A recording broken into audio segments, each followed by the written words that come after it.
So Doug, what happens when you buy a house that's got an older type of pool, not most desirable, and you want to redo the whole thing? What do you do? Well, we do what we did here. This customer presented me with a very nice architectural plan for his backyard after he had purchased the house. And the house had a pool originally. It's called a vinyl lined pool, which is basically a vinyl liner in the ground. Uh-huh. And he would prefer a different pool. Yeah. So he asked me, to look at his plan and give him a bid for this backyard and to put in an actual gunite pool. Yeah, it turned out absolutely beautiful. So tell me a little bit about the idea behind the blue gunite and all that kind of stuff.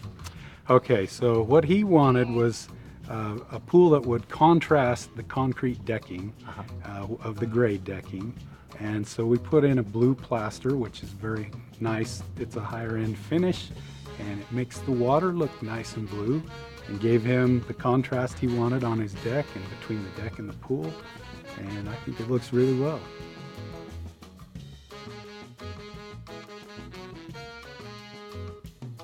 So Doug, I also noticed some beautiful landscaping around here. Tell me a little bit about that.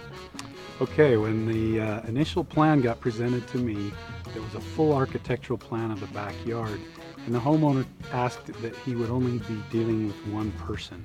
He didn't want to have to call 6 subcontractors.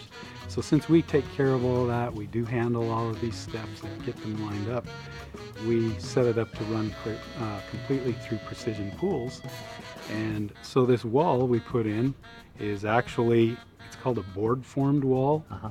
And they set up the forms and then line them with rough lumber. They can put any kind of lumber in there, but he wanted a lumber design. We put it in, poured the walls, and the resulting imprint looks like wood imprinted into the concrete. Looks very nice. Yeah, it's absolutely beautiful. Now I noticed they're right against the mountain here, so they got to have a lot of deer. What do they do about something like that? In the architectural plan, they did have called out what's called deer resistant plantings. So all these plants here are supposedly resistant to deer. The deer don't like them, so they don't have to deal with having their vegetation chewed down all the time. Yeah, so that's great. So they went from a pool that they weren't really happy with. They were able to redesign the whole thing, add in all the landscaping around it. Now it's completely modernized the house and made it absolutely beautiful. Yes, and the homeowner also, his intent was to also have it act as a reflecting pond, which it does a very nice job of that also.